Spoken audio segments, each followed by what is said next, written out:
तहत मौसूम कदीम मिस्र का एक मशहूर और ताकतवर फ़िरौन था, जिसका दौर 18वें ख़ानदान के उरूज का दौर था। इसकी हुक्मरानी 1479 कब्ल मसीह से 1425 कब्ल मसीह तक थी। तहत मौसूम को कदीम मिस्र का नपोलियन भी कहा जाता है, क्योंकि इसने जंगी हिकमत अमली और फतूहात में बेमिसाल महारत दिखाई और मिस्र की सल्तनत को बहुत वसी किया। तहत मौसूम तहत मूस दुवम का बेटा था। तहत मौसूम के वालिद का दौर बहुत मुख्तसर था। इसके दौर में न ही कोई तामीराती मंसूबे हुए और न ही कोई जंगें लड़ी गईं। तहत मूस दुवम की वफात के बाद तहत मौसूम अभी बहुत छोटा था, तो उसकी बीवी हुतशेप्सुत ने खुद को फ़िरौन के करार दिया। हुतशेप्सुत तहत मौसूम की सौतेली माँ थी, जिसने अपने दौर में औरतों पर दाढ़ी और मर्दाना लिबास राइज किया। हुतशेप्सुत ने औरतों पर दाढ़ी और मर्दाना लिबास क्यों राइज किया और उसका दौर हुकूमत कैसा रहा, इस पर मैं तफसील से वीडियो बना चुका हूँ। इस वीडियो का लिंक आपको डिस्क्रिप्शन में मिल जाएगा। तहत मौसूम की हकीकी वालिदा का नाम ईज़स था। तहत मौसूम की कई बीवियां थीं, लेकिन उसकी एक अहम बीवी नफरूरत की दरबार में ख़ास अहमियत हासिल थी। तहत मौसूम एक अजीम मेमार था, जिसकी हुक्मरानी के दौरान मिस्र में शानदार तमीरात हुई। इनमें से एक करनाक मंदिर था, जो कदीम मिस्र का सबसे बड़ा और मजहबी मकाम था। ये मंदिर ख़ास तौर पर देवता आमून की इबादत के लिए तामीर किया गया था, जो कि इस हिस्से का नाम हैकल रखा गया, जो करनाक मंदिर का सबसे अहम हिस्सा था, जिसमें आमून देवता की इबादत की जाती। उनका ये अकीदा था कि उनका खुदा आमून आसमानों पर मौजूद है और उनकी तख्लीक का सबब है। इस हैकल की दीवारों पर तहत मौसूम की तस्वीर, फतूहात और अहम जंगों के तहरीरी निशान बनाए गए, ताकि उनकी यादगारें आइंदा नस्लों तक पहुँच सकें।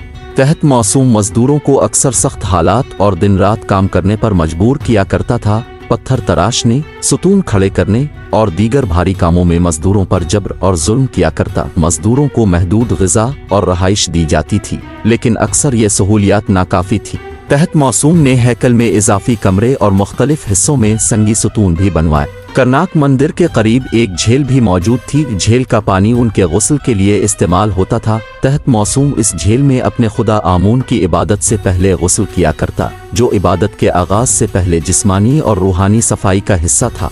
ये अमल इबादत गुजारों को उनके खुदा के करीब ले जाता था। झील में पानी का वजूद न सिर्फ उनके रूहानी सुकून और जिस्मानी सफाई के लिए था, बल्कि ये उनके खुदा की ताकत और हिफाजत की अलामत भी था। करनाक मंदिर न सिर्फ एक मजहबी मरकज़ था, बल्कि यहाँ पर बड़े मजहबी तकारीब और रसूमात मुनक़िद की जाती थीं, जो पूरे मिस्र के लिए अहमियत रखती थीं। करनाक मंदिर में जानवरों की कुर्बानियाँ एक अहम जुज़्व थीं। ये कुर्बानियाँ उनके खुदा आमून की रज़ा और हिफाजत के लिए दी जाती थीं। कुर्बानी में गाय, बिकरी और दीगर जानवर पेश किए जाते थे। इनमें मौसीकी और गाने भी शामिल होते थे, ताकि इबादत का माहौल रूहानी तौर पर बुलंद हो।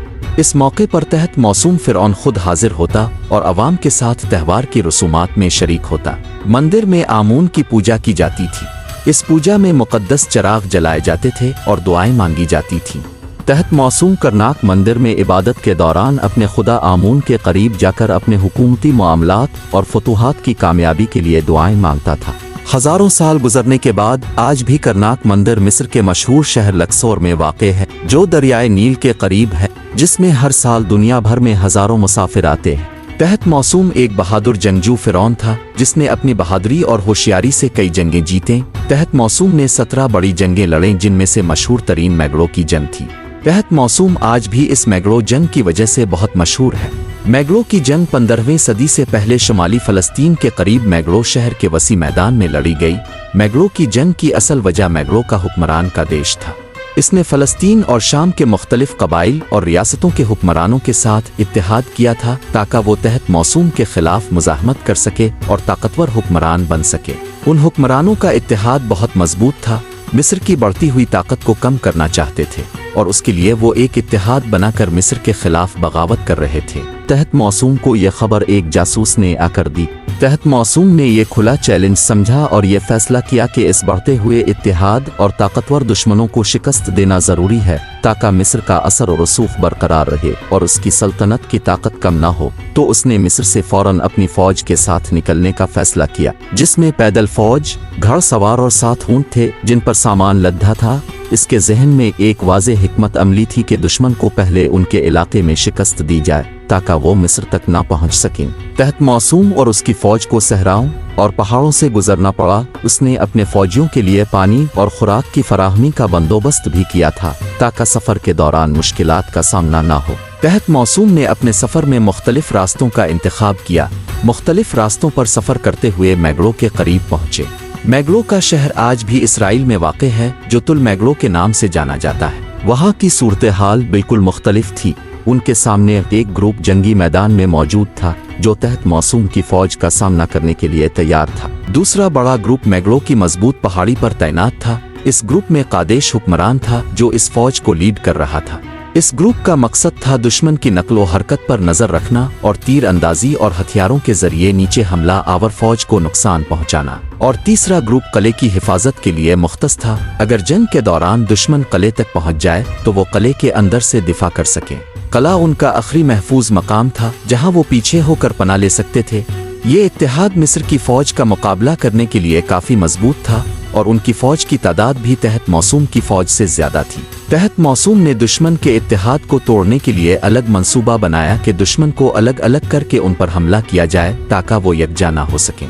तहत मौसूम ने अपनी फौज को 3 हिस्सों में तकसीम किया और हुक्म दिया कि पहला ग्रुप मेरे साथ पहाड़ी की तरफ आएगा और दूसरा ग्रुप मैदान में फौज के साथ लड़ेगा और तीसरा पीछे कैंप में फौज की इमदाद करेगा।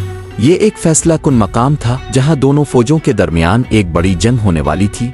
दोनों फौजें एक दूसरे के सामने आईं और जंग का आगाज हो गया। तहत मौसूम की फौज का एक ग्रुप सामने वाली फौज के साथ लड़ रहा था, तो इसी दौरान तहत मौसूम अपने एक ग्रुप को साथ लेकर गैर मुतवक्के रास्ते से पहाड़ी की तरफ गया ताकि दुश्मन को हैरत में डाल सके। तहत मौसूम की फौज ने दुश्मन के दिफाई खतूत पर हमला कर दिया। तहत मौसूम ने कादेश के हुक्मरान को हैरान कर दिया क्योंकि वो इस रास्ते से हमले की तवक्को नहीं कर रहे थे। मिस्री फौज ने एक जबरदस्त धावा बोला और कादेश की फौज को पीछे धकेलना शुरू कर दिया।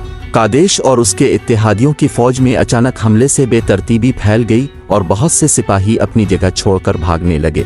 दूसरा ग्रुप जो मैदान में लड़ रहा था, ये मंजर देखकर उनकी हिम्मत भी टूट गई और वो पीछे भागने लगे। तहत मौसूम ने इस मौका का फायदा उठाया और अपनी पूरी फौज को हमले के लिए आगे बढ़ा दिया। कादेश और उसकी फौज के बचे हुए सिपाही जंग से भागकर मैगलो के किले में पनाह लेने पर मजबूर हो गए। तहत मौसूम ने अपनी फौज के मुख्तलिफ ग्रुपों को तरतीब देकर किले को घेरने की कोशिश की ताकि वो मुकम्मल तौर पर दुश्मन को शिकस्त दे सके।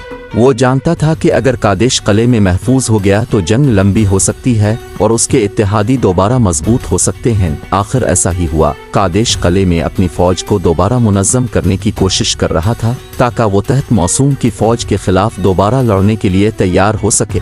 तहत मौसूम और उसकी फौज किले में दाखिल हो गई। फिर दोनों फौजें दोबारा जंग में मुलव्वस हो गईं। जंग के इस मरहले पर तहत मौसूम की फतह का इम्कान बढ़ गया था और कादेश का किले में लड़ना मुश्किल हो रहा था क्योंकि उसकी फौज और इत्तेहादी मारे जा चुके थे। बस चंद सिपाही बाकी थे। आखिरकार तहत मौसूम ने जंग जीत ली और कादेश को एक बहुत बड़ी शिकस्त का सामना करना पड़ा। तहत मौसूम ने कादेश और फौज को कैद कर लिया और मैगलो की आवाम को अपना गुलाम बना लिया। तहत मौसूम मैगलो की फौज और आवाम पर सख्त जुल्म करता। हुक्म अदवली या बगावत की कोशिश पर सख्त सजाएं दी जाती। अगर कोई ज्यादा मुजाहमत करता तो उसे कत्ल कर दिया जाता या भूखा रख कर अजियत दी जाती। तहत मौसूम ने कादेश के हुक्मरान को इबरत का निशान बनाने के लिए अवाम के सामने फांसी दी। इसका मकसद लोगों को डराना और ये जाहिर करना था कि तहत मौसूम के खिलाफ बगावत का अंजाम सिर्फ मौत है। कादेश की शिकस्त के बाद तहत मौसूम ने अपनी सल्तनत की सरहदों को वसी कर लिया। उसने कादेश के इलाके मैगलो पर मुकम्मल कब्जा कर लिया और शाम, फलस्तीन और अर्द गिर्द के इलाकों को अपनी सल्तनत में शामिल कर लिया। इस फतह ने तहत मौसूम को मशरिकी बहेरा रोम के बड़े हिस्से का भी हाकिम बना दिया और उसकी सल्तनत मजीद मजबूत हो गई। तहत मौसूम की मौत बहुत इबरतनाक हुई। कुछ रवायात में आता है कि तहत मौसूम एक दिन अपने मुहाफिजों के साथ गार में खंजीर का शिकार करने के लिए गया। जैसे ही तहत मौसूम शिकार करने के लिए दरिंदे के करीब पहुंचा, अचानक दरिंदे ने तहत मौसूम फिरौन पर हमला कर दिया। दरिंदे ने इसे अपने तेज पंजों और ताकतवर दांतों से शदीद जख्मी कर दिया। इस हमले की शिद्दत इतनी थी कि तहत मौसूम लड़ने की हालत में ना रहा और वो शदीद जख्मी हो गया। मुहाफिजों ने तहत मौसूम को बचा लिया मगर उसके जिस्म पर गहरे जख्म आए। दरिंदे से शदीद जख्मी होने के बाद तहत मौसूम को फौरन महल में ले जाया गया जहां उसकी तबीयत मजीद खराब हो गई। इसके बाद इसे इलाज की ज़रूरत थी, लेकिन इस वक्त के वसाइल और तिब के तरीके इतने जदीद नहीं थे कि इन शदीद जख्मों का इलाज मुमकिन होता। तहत मासूम के जिस्म से बहुत ज्यादा खून बह चुका था, जिसकी वजह से इसकी मौत वाक़ई हो गई। तहत मासूम की लाश को एक मखसूस ताबूत में रखा गया था, जो अमूमन सोने से तैयार किया गया। इस ताबूत के साथ सोने की अशिया और खाने का सामान रखा गया ताकि इसकी अगली जिंदगी में काम आए। तहत मासूम के ताबूत को एक मकबरे में रखा गया। इस मकबरे की दीवारों पर तस्वीरें, आर्ट और मुख्तलिफ मंजर बनाए गए। इन तस्वीरों में तहत मासूम को अपने दुश्मनों पर फतह हासिल करते हुए और मुख्तलिफ देवताओं की इबादत करते हुए दिखाया गया। हजारों साल गुजरने के बाद तहत मासूम का मकबरा आज भी मौजूद है और ये वादी बादशाह में वाक़ है, जो मिस्र के शहर लुक्सर के करीब दरियाए नील के मगरबी किनारे पर वाक़ है। हर साल दुनिया भर से मुसाफिर यहाँ आते हैं ताकि इसकी खूबसूरती और माजी की अजमत का मुशाहिदा कर सके। दोस्तों, उम्मीद है आपको ये वीडियो पसंद आई होगी। वीडियो को लाइक करें और आपकी पसंदीदा शख्सियात कौन सी हैं कमेंट्स में हमें बताएं। हो सकता है अगली वीडियो इसी के बारे में हो। और हमारे चैनल दी पीपल्स लाइफ को सब्सक्राइब करना ना भूली ताकि मजीद ऐसी दिलचस्प वीडियोस अब तक पहुंचती रहे।